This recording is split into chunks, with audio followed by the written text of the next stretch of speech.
Bonjour, bonsoir tout le monde. On a commencé un petit peu en retard de quelques minutes. Alors, bienvenue aux personnes qui sont déjà là. Euh, on va commencer maintenant par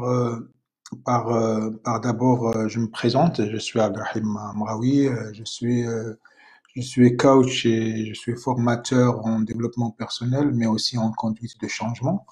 Il y a des personnes déjà qui me connaissent et avec qui j'ai travaillé.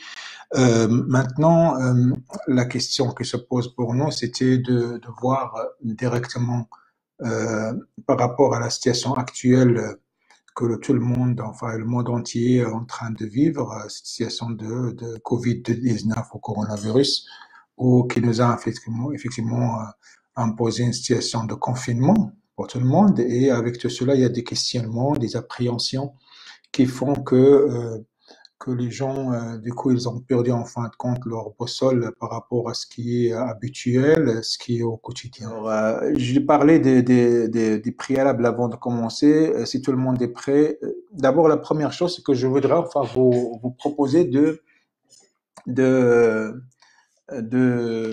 commencer à réfléchir ensemble déjà sur certains points, ce que j'appelle des points cruciaux qu'il faudrait prendre en considération quand on est dans une, euh, dans une situation de crise, dans un temps de crise.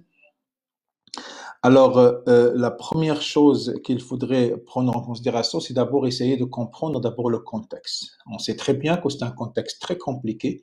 C'est que d'abord c'est compliqué au niveau personnel parce qu'on perd les repères, on perd les habitudes. On n'est plus dans le même dans le même contrôle ou dans le même niveau de contrôle de notre environnement parce qu'on est confiné, nos mouvements, nos activités sont très limitées et surtout au niveau professionnel aussi où toute la question de travail à distance, il y a un petit peu une situation nouvelle aussi pour la majorité des gens.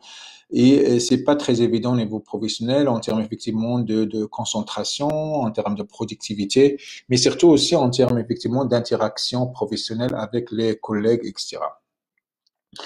Après, bien sûr aussi au niveau social, parce qu'on est du coup, tout le monde est devenu en quelque sorte suspect, parce que chaque personne est éventuellement porteuse en fait de virus, et du coup, ça crée effectivement une situation aussi de distanciation entre les gens, si vous voulez, ce qui n'est pas vraiment socialement très agréable. Et après, bien sûr, je voudrais pas m'étaler sur la question économique, l'impact économique de ce contexte, c'est compliqué où on voit des entreprises qui ont fermé leurs portes, des personnes qui étaient licenciées, des personnes qui ont perdu effectivement qui ont cessé leurs activités, surtout les indépendants. Et c'est pas tout à fait évident. On sait très bien que partout dans le monde, il y avait des mesures qui ont été prises et que ces mesures, effectivement, c'est pour aider les gens socialement et économiquement à ce qu'ils ne s'écroulent pas devant en face enfin de cette situation et dans ce contexte. Alors ça, c'est le contexte compliqué qu'il faut vraiment essayer de comprendre. Disons que il faudrait pas aussi trop imaginer des choses. Il faudrait voir les choses à leur juste valeur. C'est ça, c'est très important. Voyez les choses telles qu'elles sont. C'est pas telles qu'elles devraient être pour le pire ou pour le meilleur. Voyons les choses telles qu'elles sont parce que cela aide à ce que la concentration sur soi soit importante. Quand je comprends mon environnement, je me concentre mieux sur moi-même. Et ça, c'est très important dans cette compréhension de contexte compliqué. Après, il y a un autre point crucial auquel il faut faire attention, auquel il faut prendre en considération, c'est que il faudrait filtrer distinguer les infos et les intox. On sait très bien que depuis le début, je l'ai dit dans la vidéo aussi que j'avais publiée, ça fait maintenant 3 semaines, au début de confinement de plusieurs pays, même avant, hein, c'était effectivement beaucoup de propagande, beaucoup d'informations qui sont faussées. Il y en a aussi il y en a aussi des mouvements qui ont utilisé en fin de compte cette crise sociale et cette frustration personnelle des gens pour essayer de faire passer des messages qui ne sont pas vraiment au service de l'humanité. Et ça aussi, il faut faire attention, choisir les informations que vous recevez. Ne cherchez pas à être dans l'attente des informations et consommer toutes les informations. Et après, il faut choisir ce qui est nécessaire et utile pour vous au niveau économique par rapport à à la maladie elle-même, à la pandémie elle-même. Essayez de comprendre juste ce qui est important pour vous, utile, et après, le reste, vous le jetez dans la poubelle. C'est pas la peine de se bourrer la tête et les neurones avec des informations qui seront enregistrées dans vos cerveaux sans aucune utilité. Au contraire, ils sont encore pires que le virus lui-même. Euh, Ça veut dire que le fait que qu'on a reçu des informations qui nous ont fait, qui nous ramènent à la peur, et c'est une peur toxique qui est, à mon sens, un virus plus dangereux que le coronavirus lui-même. La peur, je l'ai dit aussi, je l'ai répété plusieurs fois, il est ce que j'appelle la peur toxique. Je parle pas de la peur naturelle, la peur, d'accord, qui est là pour nous aider, c'est ce qui est nécessaire pour notre survie. Je parle de la peur toxique, ça veut dire la peur exagérée qui est née suite à une exagération de l'imagination du pire qui pourrait arriver. Et on sait très bien que scientifiquement, le lien entre l'immunité et le niveau de stress est très important. Plus tu as peur, tu as peur, plus tu as de stress. Et le stress, on sait très bien que quand ça devient très, très long et ça devient répétitif et ça prend et ça s'étale dans le temps, le niveau d'adrénaline, de cortisol aussi augmente et ça se transforme, ça se devient en fin de compte une sorte de poison pour notre corps, ça tue le corps. Et ça, bien sûr, ça affaiblit, ça diminue notre immunité et on devient une proie facile au virus. C'est pas seulement le coronavirus, à tout autre virus, à toute autre maladie qui pourrait nous toucher. Et du coup, comme notre corps, il est fatigué, par le cortisol, l'adrénaline, son immunité est affaiblie et du coup, on ne pourrait pas vraiment résister. Après, dans ce temps de crise, il faudrait aussi réfléchir au rôle de chacun et chacune pour faire face à cette crise. Et se poser la question en tant que personne, quel sera mon rôle maintenant? Qu'est-ce que je dois faire? Qu'est-ce que je dois faire pour moi, pour les autres, pour les personnes que j'aime, pour la société? Qu'est-ce que je dois faire pour mon travail, pour l'entreprise où je travaille ou l'organisation où je travaille? Et ça, c'est très important de se le poser comme question. Ensuite, un élément important, un point important à mon sens aussi, c'est cette question de comment vous posez comment vous voyez votre santé. Se poser la question sur votre santé. On sait très bien que l'observation de notre état de santé dans ce moment-là de confinement est très important. Ça veut dire qu'il faudrait penser à mieux prendre soin de vous. Ça, c'est important. Même s'il n'y a pas vraiment une situation de confinement, un contexte de confinement, un contexte de crise, c'est très important de continuer à prendre soin de vous. Je vais pas vous apprendre plus de cela. Je l'ai toujours dit toutes les personnes avec qui je travaillais, faites du sport, regardez votre alimentation équilibrée au niveau physique. Là, je parle du niveau physique, sport, alimentation équilibrée, mais aussi, surtout, observez votre dialogue interne. On sait très bien que dans cette situation de crise et de confinement, on est en fin de compte, on est face à nous-mêmes. En général, notre cerveau commence à imaginer des scénarios que vous pouvez pas vraiment comprendre, des scénarios très très négatifs, très destructifs, qui font que on imagine les pires des situations. Et plus on imagine les pires des situations, plus on est dans la peur et on revient à ce cercle vicieux, si vous voulez, ce cercle vicieux de la peur, stress, immunité affaiblie.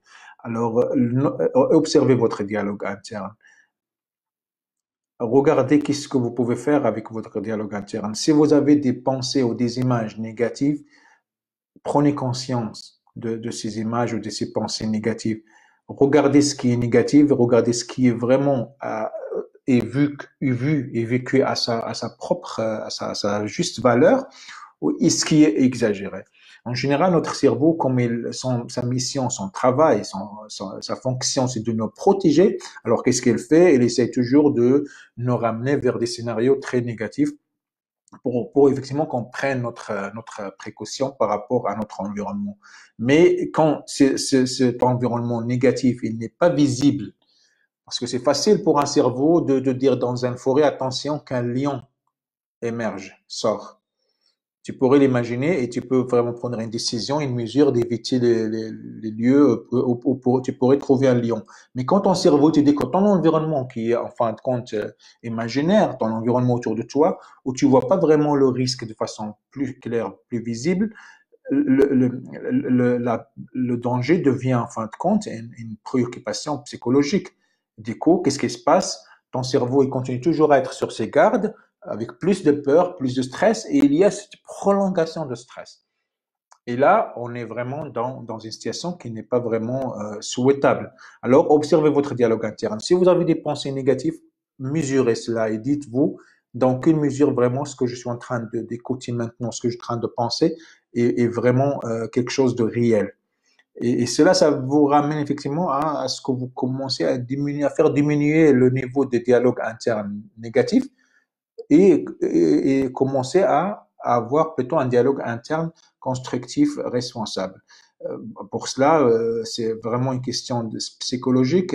Je conseille vraiment de faire de la méditation, un rituel de méditation. Le matin, se réveiller le matin, par exemple, et commencer avec juste en se posant tranquillement, en respirant tranquillement et en essayant d'interpeller des images positives, des souvenirs positifs, des images imaginées, carrément inventées positives, ça aide beaucoup. Bon, les personnes aussi qui sont pratiquantes aussi de religion, ils peuvent faire la prière, ça pourrait les aider aussi à un moment donné où leur prière est basée plutôt sur l'amour de Dieu, c'est pas sur la peur de Dieu, parce que ça fait une grande différence. L'amour de Dieu, ça fait effectivement que tu es dans une situation positive. La peur de Dieu, ça te met dans une situation négative et ça te n'aide pas beaucoup. D'accord? Alors, je ne veux pas m'étaler aussi sur cela. Vous savez qu'est-ce qu'il faut faire. Après, il y a cette question aussi ce moment de confinement. Sont des moments qui nous permettent de réfléchir sur nos besoins de consommation. C'est important de réfléchir sur cela. Quels sont nos besoins de consommation? Est-ce que vraiment, maintenant, dans ce moment de confinement, toutes les pratiques de consommation que j'avais jadis, que j'avais avant, est-ce que vraiment maintenant elles sont nécessaires? Et ça nous permettra effectivement déjà de commencer à gérer notre façon de consommation, gérer notre façon d'être par rapport à la société, qui est en fin de compte une société qui invite à une consommation de masse. Alors, prenez cela comme un moment, une opportunité pour effectivement réfléchir sur cela. Qu'est-ce que je consomme? Est-ce que je consomme des bonnes choses quand on parle de consommation, par exemple, alimentaire? Quels sont les aliments que je mange exactement? Quand il s'agit de consommation vestimentaire, est-ce que vraiment maintenant, dans un moment de confinement, j'ai besoin de tous ces vêtements que j'ai achetés?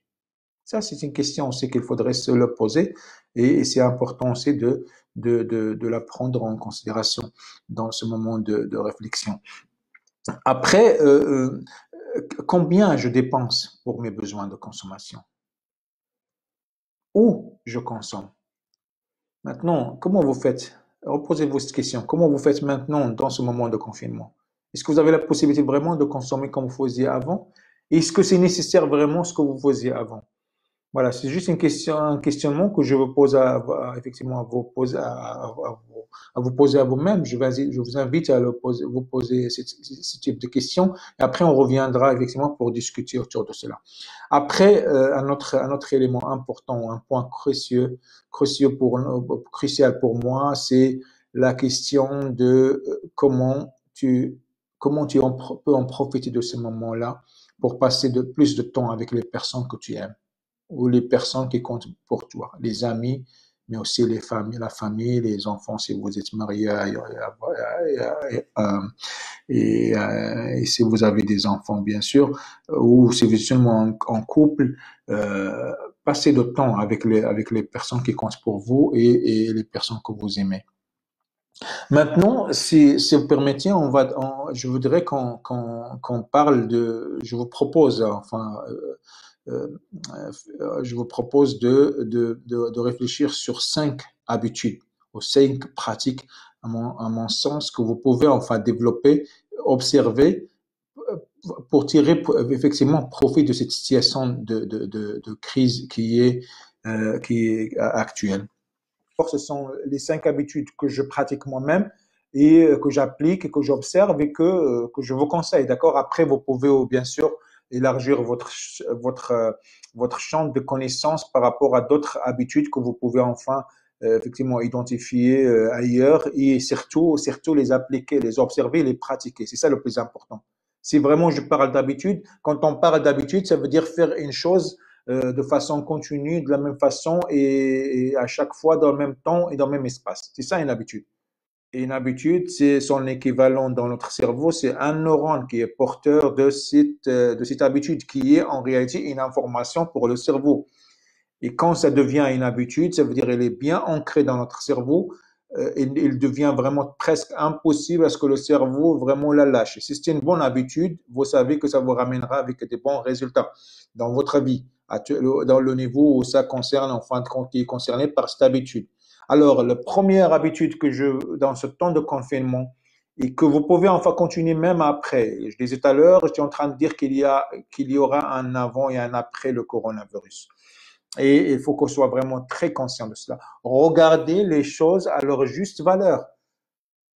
Regardez les choses telles qu'elles sont.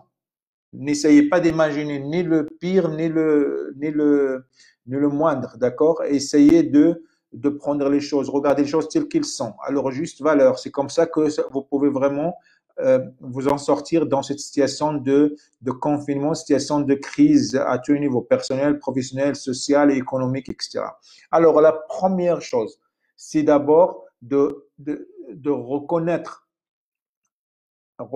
et connaître la peur qui vous habite. Nous avons tous peur. Et la peur, c'est une émotion tout à fait naturelle et elle est très bénéfique parce qu'elle nous permettra de nous prendre nos précautions et de faire attention. D'accord? Alors, par contre, s'il devient pathologique, ça, c'est pas bon. Alors, maintenant, regardez votre peur. De quoi vous avez peur? Et il faut préciser cela. D'abord, reconnaître qu'il y a une peur.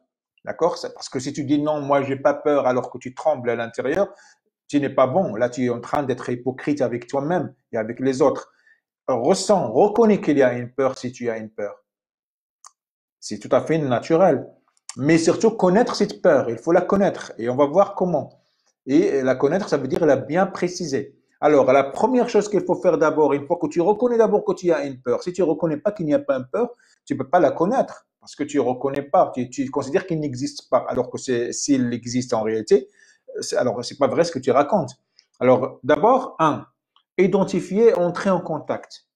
Situer la peur au niveau physique, c'est très important. Où tu sens cette peur. Tu le ressens où dans ton corps? Physiquement. Ce qu'on appelle aussi, on l'appelle la carte des émotions. Vous le connaissez, hein? Il faudrait aller aussi connaître cela, noter cela, la carte des émotions. Nous avons une carte dans notre physique, où il se situe nos émotions. La peur, l'amour, la colère, d'accord, la joie, la tristesse, le dégoût, la surprise. Ce sont les six émotions principales que nous vivons. Et après, il y a d'autres sous-émotions, si vous voulez, qui émergent, qui se déclinent à partir de ces 6 premières émissions basiques.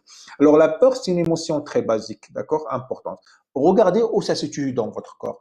Prenez le temps. Quand tu as peur, au lieu de paniquer, reste, assis-toi, installe-toi et regarde. Ma peur, elle est où? Je le sens où? À côté de mon cœur, dans mon estomac, dans mon ventre, en bas, dans ma tête, dans mes épaules. Où? Important de sentir cela. Entrer en contact avec cette peur. Identifier cette peur.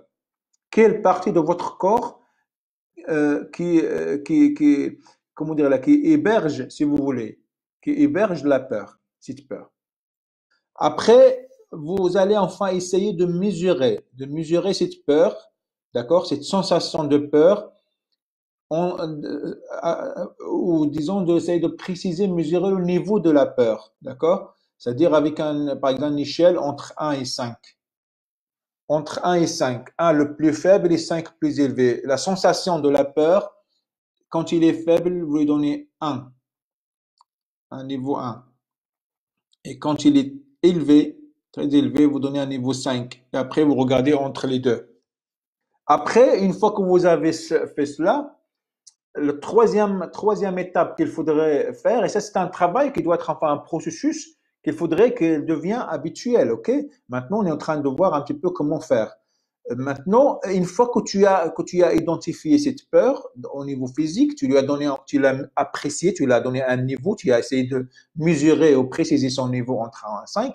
Après, tu fais une liste. Tu listes enfin tout ce qui te fait peur exactement. Qu'est-ce qui me fait peur? Une liste de ce qui te fait peur. Dans cette situation, dans ce contexte actuel, parce qu'on est, voilà, ce webinaire, c'est surtout pour parler de ce qui se passe actuellement, d'accord, et comment on devrait en fin de compte le vivre, cette situation. Alors, maintenant, il faudrait lister ce qui vous fait exactement peur. Maintenant que tu as compris où ça se situe ta peur, le niveau de l'intensité, maintenant, qu'est-ce qui te fait peur? Comme ça, on continue à démystifier. Comme ça, on précise qu'est-ce qui te fait exactement peur. Mettez une liste de tout ce qui fait peur. Ok? Alors, essayez de le mettre ça, notez ça sur vos blocs-notes. Alors, je rappelle, c'est très important d'avoir de l'eau pour boire, parce que ça permet d'hydrater déjà comme on a en face de l'ordinateur, de l'écran. Euh, euh, alors, prenez aussi un bloc-notes et un stylo parce que c'est important de noter, ok? Maintenant que les touristes sont partis et qu'il reste que les personnes qui sont intéressées, alors on continue. Maintenant, mettez la liste exactement de ce qui vous fait peur. Après, vous avez commencé à rationaliser cette peur. Alors, rationaliser, ça veut dire quoi? Pourquoi ces facteurs constituent-ils des causes ou des raisons pour lesquelles j'ai peur? L'autre question, quelles sont les conséquences maintenant de cette peur? Essayez de rationaliser. Qu'est-ce que ça va donner comme conséquence? Quelles sont les retombées de cette peur sur moi au niveau de la santé, au niveau de ma bien-être, de mon bien-être, au niveau émotionnel, psychologique, spirituel? Est-ce qu'il y a des conséquences? Quelles sont ces conséquences? Des conséquences peuvent aussi être matérielles, économiques. Si j'ai peur et avec cette peur, je perds confiance en moi, je pourrais ne pas enfin faire le nécessaire dans ma vie économique, par exemple, de travail. Et je commence à être moins productive parce que je suis carrément envahi par cette émotion de peur que je suis carrément immobile. Hein. Je bouge pas, je produis pas. Et du coup, quand je produis pas, ça commence, je peux pas avoir en fin de compte des incomes, des revenus. Après, qu'est-ce qu'une peur, et se poser la question aussi par rapport à cela, ça veut dire, est-ce que cette peur vraiment, pour la rationaliser, est-ce que c'est une peur réelle ou juste une frustration collective? Qu'est-ce que je veux dire par frustration collective? C'est que comme je suis entouré d'un environnement qui inspire la peur, qui me donne des informations qui font peur à tout le monde, que tout le monde se plaint, que tout le monde est sur ses gardes, que tout le monde est déprimé, qu'est-ce qui se passe? Je suis contaminé aussi en tant qu'individu. Et quand je suis contaminé, bien sûr, si tout le monde a peur, je commence à avoir peur aussi, ce qui est tout à fait, en fin de compte, normal, ce qu'on appelle aussi l'effet de masse, d'accord? C'est un effet de masse et que ça fait que je commence aussi à avoir peur et à perdre mes capacités, mes facultés mentales, psychologiques, émotionnelles vis-à-vis de la situation parce que tout le monde autour de moi est en train de paniquer.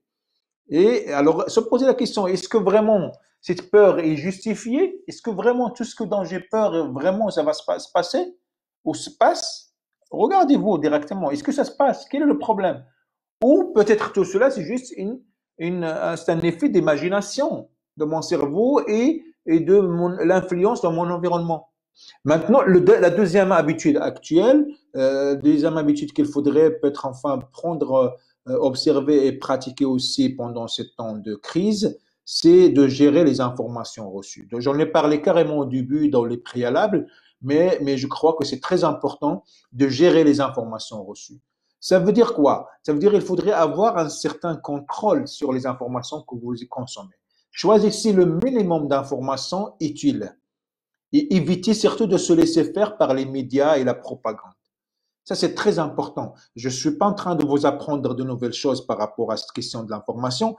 Bon, on sait très bien que il y avait beaucoup de mauvaises informations, beaucoup d'interprétations, et tout ça, c'est aussi un élément important à contrôler, à maîtriser. À votre niveau, je dis pas par rapport à votre environnement, mais par rapport à vous-même. Alors, qu'est-ce que vous pouvez faire pour ça? Il y a des informations qui arrivent, c'est un flux, vous ne pouvez rien pour cela, ok? Par contre, vous choisissez le minimum d'informations, c'est ce que vous pouvez faire, et des informations utiles. Je veux savoir quel est le niveau de la propagande, le niveau par exemple de la pandémie, les effets de la pandémie dans mon pays. Je cherche cela simplement. Je cherche que, par exemple, dans mon pays, il y a combien de personnes atteintes, positives, porteuses, et combien qui ont guéri, combien qui sont morts, et essayer de chercher ça dans des sources officielles, des sources soi-disant fiables. Et c'est très relatif ça aussi, les sources fiables. Je suis tout à fait d'accord avec le fait que malheureusement, on ne peut pas parler de fiabilité 100%, mais au moins essayer de trianguler, par exemple, l'information, voir ce qui est dépassé par là et voir un petit peu quelle est la tendance de l'information pour pouvoir enfin avoir l'information, le minimum d'informations utiles pour vous. Cherchez aussi les personnes, les entrepreneurs, les indépendants, les personnes qui sont des investisseurs, par exemple, ou des entrepreneurs, des businessmen et des businesswomen. Cherchez, par exemple, l'effet de la crise dans le secteur où il travaille, pour aussi effectivement de chercher à ce qu'il ait en fin de compte une sorte d'anticipation de ce qui peut arriver. Les personnes qui travaillent, les travailleurs, les salariés, cherchez aussi effectivement comment le secteur où vous travaillez est atteint et comment ça pourrait enfin avoir des effets sur vous-même en tant qu'individu. Essayez en fin de compte d'avoir le maximum d'informations utiles pour vous pour aussi vous préparer. C'est très important, je répète, il y aura un avant et un après coronavirus. Et ça, il faudrait vraiment en être conscient. Je ne dis pas qu'il faut exagérer. Regardez les choses à leur juste valeur. Regardez les choses telles qu'elles sont. C'est comme ça que vous pouvez, en fin de compte, pouvoir avoir un minimum de contrôle sur ce qui se passe. Voilà, ça c'est la deuxième habitude, c'est développer l'habitude de gérer les informations. Ne consommez pas comme ça l'information qui arrive. Après, une troisième habitude aussi que je vous conseille, c'est de mettre en place un rituel actif quotidien. Ça, c'est très important en fin de compte. Cette troisième habitude, ça porte effectivement sur le rituel. Quel est mon rituel de chaque jour? Parce que un rituel, c'est un ensemble d'habitudes, d'accord, que nous développons et qu'on nous pratiquons de façon continue, d'accord, avec un certain moment précis, dans certains espaces précis et de certaines façons. C'est ça un rituel. Lorsque déjà, quand on est confiné chez nous, déjà, et qu'on doit faire un télétravail, par exemple, du coup, tout se croise, le personnel, le professionnel, tout se croise en réalité. Et l'intime, le populaire, on est confiné chez nous et on ne sait plus qu'est-ce qui, on peut plus, on sait plus enfin faire des limites entre nos différents espaces personnels, professionnels, intimes, social, familial et ainsi de suite. Et du coup, ça crée en fin de compte une sorte de chaos spatial et de temps dans notre vie. C'est pour cela que c'est là où on a l'habitude d'un rituel quotidien actif. Je dis actif, c'est-à-dire qui est basé vraiment sur l'action, et c'est très important. Alors, je vous propose enfin quatre habitudes qui pourraient enfin faire un ensemble, tout ensemble, un rituel actif quotidien. Déjà, se réveiller à une heure précise le matin. et garder enfin cela comme un repère. C'est-à-dire qu'à un moment donné, c'est très important de dire que je me réveille à une heure précise le matin et que je garde cela comme une habitude. Ça veut dire que chaque jour, je me réveille à la même heure. Et cela fait effectivement une habitude qui devrait enfin constituer un élément dans le rituel. Je conseille de se réveiller avant le lever de soleil parce que c'est là où tu peux vraiment profiter de la journée.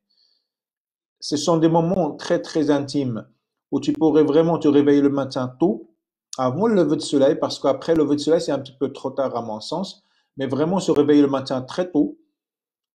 Euh, Par exemple, se réveiller à 5 heures, 5h30 par exemple. Après, la première chose, et moi je le fais enfin quotidiennement, c'est de boire de l'eau tiède. Je bois de 3 à 4 verres d'eau le matin. C'est la première chose après le réveil que je fais. Et c'est important, je conseille de le faire, mais essayez-le et regardez qu'est-ce que ça donne pour vous.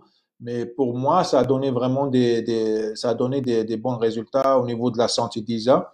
Quand tu bois de l'eau le matin un petit peu tiède, ça permet vraiment à ce que ton corps déjà reçoive l'essentiel de ce qu'il veut, c'est de l'eau d'abord. Après, activité physique. À moins que vous soyez quelqu'un qui veut vraiment être, euh, être un athlète, à moins que vous voulez faire cela ou que vous avez enfin l'intention, objectif de faire cela, je conseille vraiment une activité physique légère, d'accord, mais qui soit constante. Ça veut dire chaque jour vous faites cette activité avec un ensemble de mouvements, d'accord, de mouvements qui permettent à votre corps à ce qu'il garde enfin la forme aller jusqu'à 20 minutes par jour, le matin juste après l'eau. Moi, par exemple, après l'eau, je prends de citron, par exemple, du jus de citron, et après, je fais l'activité physique qui est légère, mais qui est constante. Chaque jour, je la fais de même temps, avec 20 minutes plus ou moins 30 minutes, et ça permet effectivement à ce que le corps soit bien entretenu. Après, un autre élément vraiment de repère de rituel actif quotidien, c'est de se coucher à une heure précise, le soir. En général, entre 21h30 et 22h30, c'est vraiment l'idéal, enfin pour moi, mais après, chacun doit regarder le rythme de son sommeil et combien il dort et essayer de faire un calcul pour cela. La quatrième habitude à observer aussi et à pratiquer, c'est des activités sociales constructives.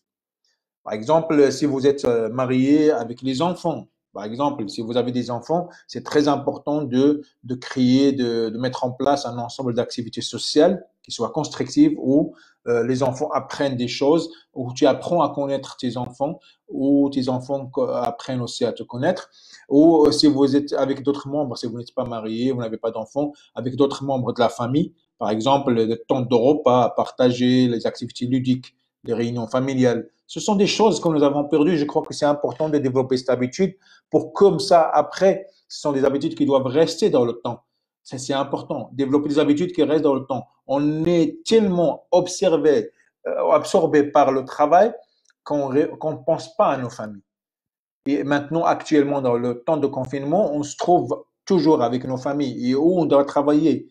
Alors maintenant, si le moment pour vraiment développer cette habitude-là, de consacrer vraiment suffisamment de temps pour la famille et développer des activités actuellement pour que ça devienne une habitude dans le futur, après le post-coronavirus. Et ça peut être enfin qui utile pour votre vie, équilibre en fin de compte, familial, et social, professionnel, ainsi de suite. Une autre activité sociale constructive, c'est de garder contact de façon ponctuelle avec vos amis. C'est maintenant le temps où tu penses à tes amis, parce que quand on est vraiment trop pris, chargé, on n'a pas le temps, on ne pense pas vraiment à nos amis. Maintenant, prendre le temps à avoir enfin un contact ponctuel avec vos amis. Par exemple, 2 à 3 fois par semaine. Ça peut être intéressant. Maintenant, on utilise le téléphone pour cela. Il y a aussi des plateformes qui nous permettent ça, le WhatsApp, et d'autres qui permettent à ce qu'on communique avec nos amis, le Facebook, le Skype par exemple. Et c'est très important de dire, OK, je veux juste parler avec mon ami, mes amis, parce que je veux parler avec mes amis. Et de rendre ça une habitude aussi. D'accord? Et aussi, à notre proposition, c'est de réserver le temps pour le couple. Là, c'est toujours, je m'adresse aux personnes qui sont en couple, d'accord?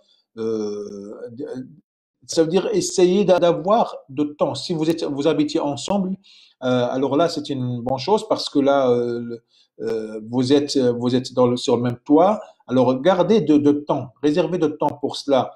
1 heure par jour, par exemple. 1 heure par jour. Ça fait rien 1 heure par jour, d'accord? Mais c'est important pour l'équilibre c'est important pour l'équilibre d'un couple. La dernière habitude, c'est la programmation de vos activités de la journée, de la semaine, etc. C'est très important de développer cette habitude aussi. Et ça consiste à quoi? Ça consiste en fin de compte à ce que depuis le matin jusqu'au moment de se coucher, d'avoir en fin de compte un plan important des activités. Et je parle des activités qui sont importantes, sur lesquelles il faudrait se concentrer. Alors, on parle des activités personnelles, professionnelles, sociales. D'accord? On va revenir tout à l'heure sur les caractéristiques de leadership, on va parler de ça plus en détail. Après, à la fin de la journée, faire un bilan à la fin de la journée. Et ça, c'est pas donné, d'accord? Faire un bilan, c'est pas donné. Ça veut dire, à la fin de la journée, dire, OK, qu'est-ce que j'ai fait aujourd'hui? Qu'est-ce que j'ai réussi? Qu'est-ce que je n'ai pas réussi? Qu'est-ce que je peux faire? Qu'est-ce que je peux pas faire? Et quelles leçons j'ai tirées de cela? Maintenant, quelles sont les 3 caractéristiques de leadership à développer? Alors, tout à l'heure, on parlait de cette question, les effets de masse pourraient enfin contrôler la majorité des gens. Oui, actuellement. Et maintenant, qu'est-ce qu'il faut faire au niveau individuel, d'accord? Si les effets de masse ou l'effet de masse contrôle les gens, la majorité des gens, comment maintenant je peux faire pour contrôler effectivement ce que je suis, ce que je fais, ce que je suis dans cet environnement? Alors, la première chose qu'il faudrait faire et qui est un trait ou une caractéristique importante à mon sens de leadership, que chaque individu a la responsabilité, le devoir de développer. C'est un must. Je parle d'un must, d'un devoir de développer son leadership. Parce que c'est comme ça que je pourrais être utile à moi-même et à la société, à la vie. Alors, premier trait ou première caractéristique, c'est de focaliser sur votre zone de contrôle. Vous voyez, c'est très important de focaliser sur votre zone de contrôle. Parce que quand vous, euh, quand vous développez, quand vous êtes dans votre zone de contrôle, c'est la zone c'est la zone que vous développez, c'est la zone où vous avez vraiment une marge de manœuvre. De qu'est-ce que je peux faire, d'accord, et que je peux contrôler. Deux, où j'ai une marge de manœuvre qui est plus large, c'est-à-dire où je pourrais vraiment euh, bouger, se déplacer sans que je sois contraint. Et deux, et trois, comment je peux élargir ma zone d'influence. Comment je peux faire de telle façon d'influencer mon entourage professionnel, personnel, familial. D'accord? Je ne parle pas d'imposer ce que tu es, je parle d'influencer, qui est différent. Ça veut dire se ramener ton environnement à ce qu'il adhère, à ce que tu es en train de faire ou d'être. Alors, ce que je peux faire, quelle marge de manœuvre je dois avoir et comment je peux élargir ma zone d'influence. C'est la première trait, à mon sens, de sens de leadership pour vraiment pouvoir commencer déjà à avoir un certain contrôle sur la situation de crise dans laquelle tu es. C'est focaliser sur ta zone de contrôle. Deuxième trait de caractéristique, enfin, deuxième caractéristique ou deuxième trait de leadership, c'est la définition de vos objectifs. D'accord? C'est très important de définir des objectifs dans la vie. On ne peut pas vivre comme ça. Il faut avoir des objectifs, c'est-à-dire je sais où je veux aller. Et ça, c'est très important. Après, comment je vais aller, ça, c'est autre chose. Mais d'abord, il faut savoir où je vais aller. Et si déjà c'est défini, il faudrait se rappeler de cela dans ce temps de crise. Si déjà vous avez des objectifs, il faut revenir à ces objectifs. Ça sera un rappel pour vous pour dire sur quoi j'ai décidé de me concentrer dans ma vie. Alors, qu'est-ce qu'on veut dire par objectif? L'objectif, c'est en fin de compte le changement ou la progression que tu veux enfin mettre en place. Tu veux développer dans plusieurs domaines de ta vie, dans un domaine ou plusieurs, d'accord? Le domaine, ça peut être financier, personnel, professionnel, santé, social, familial, ainsi de suite, d'accord? Relationnel, etc. Alors, un objectif, ça doit être précis. C'est important, la précision. Dans quel domaine de ta vie tu veux développer ça? Tu ne vas pas dire seulement que je vais avoir une meilleure vie. Ça, c'est pas un objectif. Ça reste juste un souhait. Mais tu dois préciser dans quel domaine tu veux vraiment augmenter ou progresser. Et quand tu dis progresser, ça veut dire il faudrait vraiment que tu saches à quel niveau tu veux progresser. Quand tu parles d'un travail, tu veux par exemple un objectif professionnel, c'est de trouver le poste qui te correspond le mieux que tu peux aimer, que tu aimes, d'accord? Mais ça doit être en fait précisé où, dans quel domaine, dans quel secteur, combien tu dois gagner dans ce poste, qu'est-ce que tu dois donner en contrepartie, et ainsi de suite. Et dans combien de temps? C'est ça, enfin, la précision. C'est très important de savoir qu'est-ce que tu veux exactement, quand tu veux, où tu le veux, d'accord, et surtout comment tu le veux. C'est ça la précision d'un objectif. Comme ça, dire seulement je vais être heureux, c'est pas un objectif, d'accord. Tout le monde veut être heureux, mais tout le monde ne sait pas comment y arriver. Et comment y arriver, ça veut dire quel est l'objectif pour aller vers le bonheur, parce que le bonheur, ça reste enfin le souhait de tout le monde. Après, cet objectif doit être réaliste. Ça veut dire être pragmatique, quelque chose qui est concrète. C'est-à-dire, je parlais tout à l'heure de voir les choses à leur juste valeur. C'est important, voir les choses à leur juste valeur. Ça veut dire quel temps, quel effort fourni et dans quel contexte. Un objectif doit prendre en considération l'environnement où il doit évoluer. Maintenant, dans ce temps de confinement, qu'est-ce que vous faites exactement? Est-ce que vous êtes en train juste de vivre le jour au jour ou vous êtes en train de savoir pourquoi vous êtes là et qu'est-ce que vous êtes en train de faire et vers où vous allez aller? Quelle a une idée de comment tu vas aller, tu vas être après en post-confinement? Il y en a qui vont retourner dans leur travail, mais est-ce que ça sera la même chose? Je ne suis pas très sûr. Et troisième élément important d'un objectif bien défini, c'est il faut qu'il soit ambitieux pour t'inspirer. Par exemple, au niveau financier, je sais que je parle de financier comme ça juste pour faciliter un petit peu l'explication.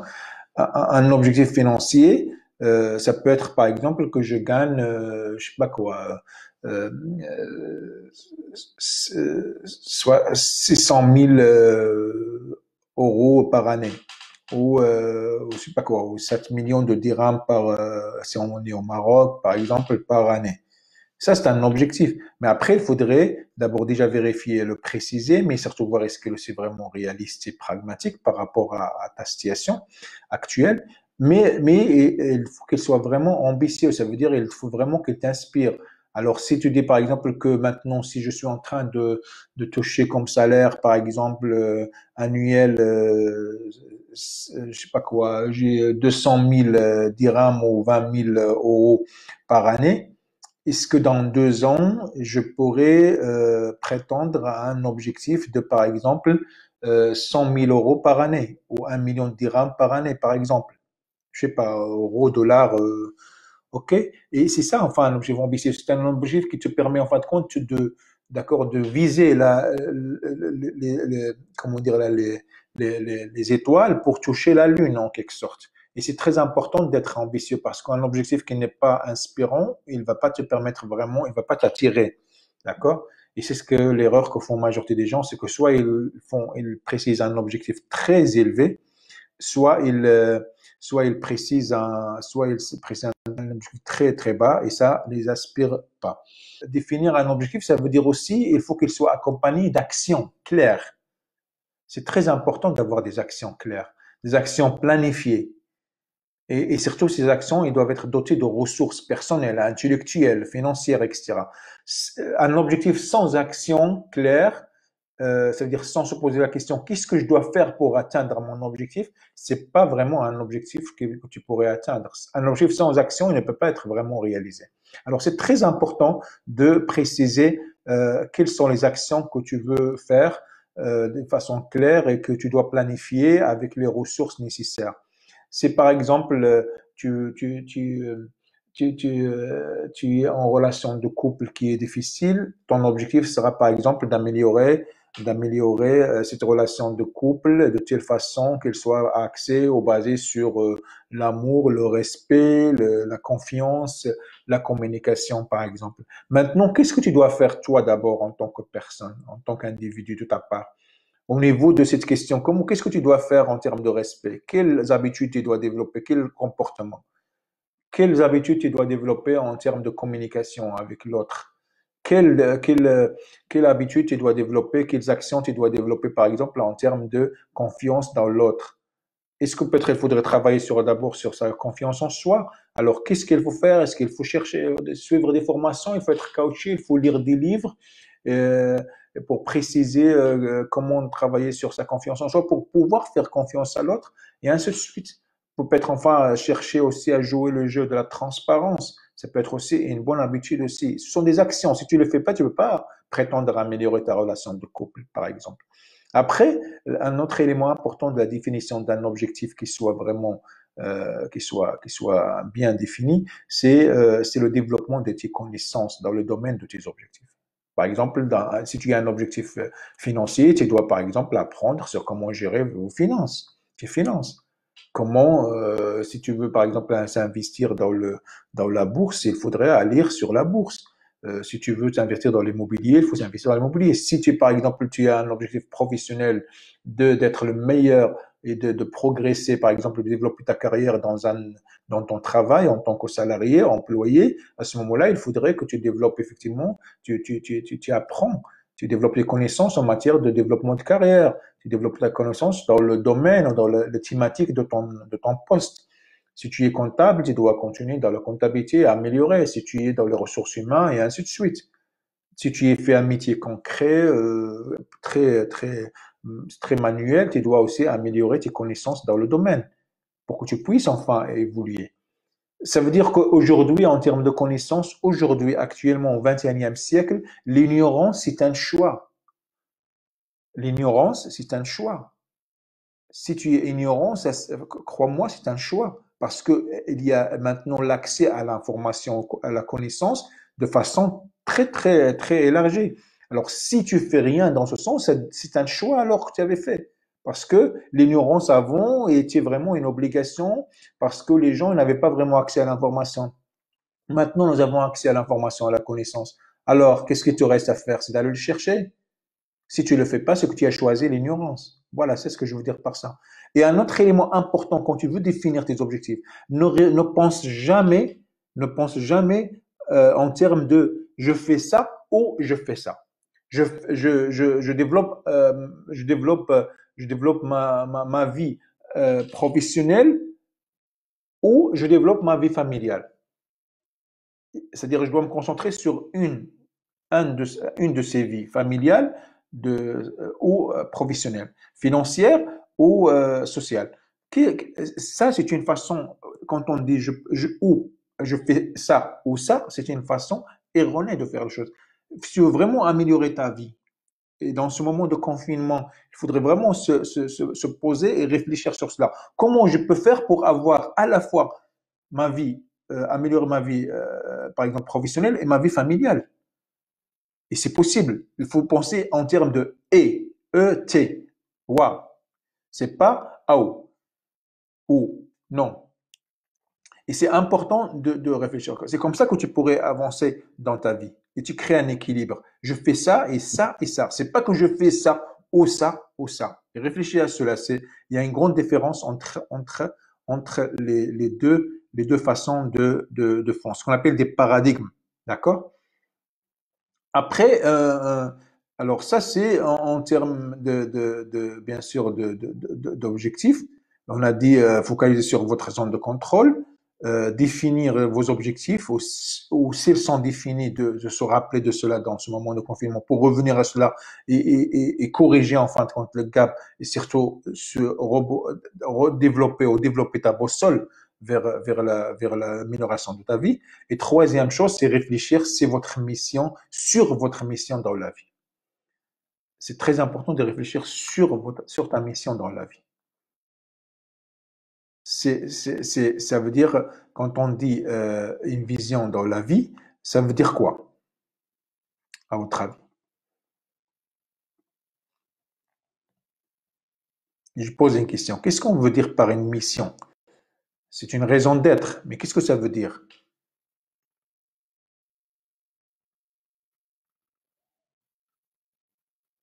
Est-ce qu'on a eu le temps de réfléchir sur notre raison d'être dans la vie? Qu'est-ce que tu es venu faire sur Terre? Ça, c'est une réalité aussi à laquelle il faut penser. Et c'est le moment pour en parler maintenant. C'est le moment pour en parler. Pour parler de quelle est ma raison d'être? Quelle est ma mission dans la vie? Qu'est-ce que je suis venu faire sur Terre? Et c'est très important de prendre conscience de ça. Il faut se rappeler que vous êtes ce que vous croyez être. Ça, c'est important. Vous êtes ce que vous croyez être. Si tu crois être quelqu'un, tu finiras par l'être réellement. C'est ça la réalité, en fin de compte, de notre comportement, de notre cerveau. C'est une ensemble des créatures d'habitude. Alors, quand on parle de la raison d'être, qu'est-ce que tu es venu faire sur Terre? Qu'est-ce que tu peux faire? Tu poses-toi les questions suivantes. Quels impacts c'est-à-dire quand on parle de l'impact, on parle de quelle valeur tu veux apporter à toi-même et aux personnes que tu aimes, les personnes autour de toi, au niveau financier, social, intellectuel, humain, technique, etc. Qu'est-ce que tu apporteras aux autres? Quelle valeur tu veux apporter? شو القيمة tu veux apporter aux autres? Quelle est la valeur que tu veux apporter à toi-même et aux autres? Quelle est la valeur ajoutée شنو القيمة المضافة que tu apportes dans la vie? Et c'est important, c'est là où tu trouveras le sens de ta mission et ta raison d'être. Ça veut dire que tu peux faire cet exercice. Si vous deviez vraiment laisser trois choses derrière vous, derrière toi, après ta mort, quelles seraient les choses? Si tu devais laisser trois choses après ta mort, ce sera quoi dont les gens se rappellent? Réfléchis à cela. Dites-moi enfin dans le commentaire quelles sont les trois choses que vous voudriez laisser après vous, quand vous mourrez, après votre mort. Alors ça, c'était les questions, les trois aspects que j'ai proposés en termes de leadership. Maintenant, on va parler un petit peu de comment cette crise est une opportunité de croissance personnelle, professionnelle et émotionnelle. Comment il est une opportunité. C'est-à-dire que tout ce que nous avons dit tout à l'heure, c'était effectivement pour dire que c'était une opportunité intéressante. C'est une crise, il y avait beaucoup de problèmes. Tout à l'heure, on parlait de la peur, etc. Maintenant, comment on peut considérer cela comme une opportunité de croissance personnelle, professionnelle et émotionnelle? Alors, je vous propose enfin trois aspects à considérer comme opportunité. La première, cette crise est une opportunité pour sonder le niveau de ta confiance en toi. C'est important pour connaître le niveau de ta confiance en toi. Tout à l'heure, on a parlé des aspects qui permettent effectivement des habitudes qui permettent de développer cette confiance. Alors, ça, c'est la première chose. Considérer l'opportunité, que c'est une opportunité pour que tu puisses savoir à quel niveau tu es vraiment en confiance, en estime en toi. Deuxième opportunité pour savoir revoir vos priorités professionnelles, personnelles et financières. C'est important. C'est une opportunité pour s'asseoir et faire un bilan, à mon sens. Au niveau des priorités professionnelles, est-ce que vraiment tout ce que tu as fait jusqu'à maintenant, ça fait une priorité pour toi? Ou peut-être c'est le temps de changer. Est-ce que ce que tu es en train de faire est toujours à une valeur par rapport à ce que tu dois apporter dans le marché du travail, par exemple, dans le domaine économique, dans le marché économique? Quelle priorité personnelle maintenant tu donneras à ta vie? C'est important, la priorité personnelle. Maintenant, qu'est-ce que tu dois être? Qui es-tu pour que tu puisses effectivement continuer à apporter de la valeur. C'est une opportunité à réfléchir sur ça. Financière, tout à l'heure on parle de consommation, mais on peut parler aussi de comment tu pourrais gérer ton argent. Est-ce que peut-être tu as pensé à commencer à épargner? Ce temps de confinement, ça te permettra, si tu gardes, bien sûr, si tu as toujours des revenus, et ça te permettra d'économiser tout l'argent que tu utilises à l'extérieur, par exemple, en temps normal, en déplacement, consommation alimentaire à l'extérieur, etc. Et tout cela, il faut le réfléchir maintenant. Troisième opportunité, enfin, troisième aspect d'opportunité de considérer cette crise comme une opportunité, c'est quelle opportunité d'innovation dans tous les domaines. Comment tu peux maintenant innover, surtout pour les entrepreneurs, les personnes qui ont des entreprises, des services, par exemple, les formateurs, les indépendants. Comment tu peux innover dans tous les domaines, dans le domaine où tu agis, où tu interviens? Concevoir, faire de manière nouvelle et différente, développer de nouvelles habitudes en termes de méthode, de processus, d'approche et de stratégie. Et finalement, euh, une opportunité. Une opportunité en termes de repenser sa valeur par rapport à la valeur de l'argent. Parce que c'est très important. On sait très bien que la crise de santé a entraîné ou enfin, a été en fin de compte un facteur de vraiment d'échec, de crash et de chute économique. On le sait très bien. Il y avait perte d'emploi, il y a beaucoup de chômage, il y a beaucoup d'entreprises qui ont fermé. Il y a vraiment un marché économique en crise, financier en crise. C'est le moment de repenser la valeur de l'argent. On sait très bien que nous avons enfin des croyances liées à l'argent qui sont, si nous avons de la chance, qui nous boostent pour vraiment pouvoir apporter une valeur, mais aussi il y a beaucoup de croyances limitatives. Maintenant, je voudrais juste partager avec vous trois réflexions. Première, c'est que l'argent ne fait que changer de main. Rappelez-vous, il ne fait que changer de main. Il passe de cette main à cette main. L'argent ne disparaît pas. Ça, il faudrait vraiment être conscient de cela. L'argent ne disparaît pas. Il change de main. Vous voyez? Et ça, c'est très important de le considérer. Deuxième réflexion que je voulais faire par rapport à ce qui sont de la valeur de l'argent, l'argent n'a de valeur sauf celle que tu lui donnes. Et troisième réflexion que je voudrais partager avec vous, c'est que l'argent ne fait que découvrir ce que tu es déjà. Attention, c'est pas l'argent qui rend quelqu'un méchant au bon. C'est que à la base, tu as un problème. Si tu es méchant, si tu es quelqu'un de mauvais ou quelqu'un de bon, l'argent ne fait qu'amplifier cela en toi. Et c'est important de faire attention à cette façon de notre relation et de cette dynamique par rapport à l'argent. Voilà, je voulais juste terminer avec cela. Et alors, je répète que trois, quatre opportunités. Opportunité pour sonder ton niveau de confiance en soi. Opportunité pour revoir tes priorités professionnelles, personnelles et financières. L'opportunité d'innovation dans tous les domaines de ta vie. Et l'opportunité pour repenser la valeur de l'argent. Parce que rappelez-vous que c'est très important de considérer cette crise comme une opportunité, mais à condition que vous développez les trois caractéristiques de leadership que je vous ai proposées. Vous pouvez en ajouter d'autres et surtout pour développer aussi les 5 habitudes à observer et pratiquer que je vous ai proposées pour tirer profit de cette situation de crise. Alors, je vous souhaite enfin bonne continuation et à très bientôt.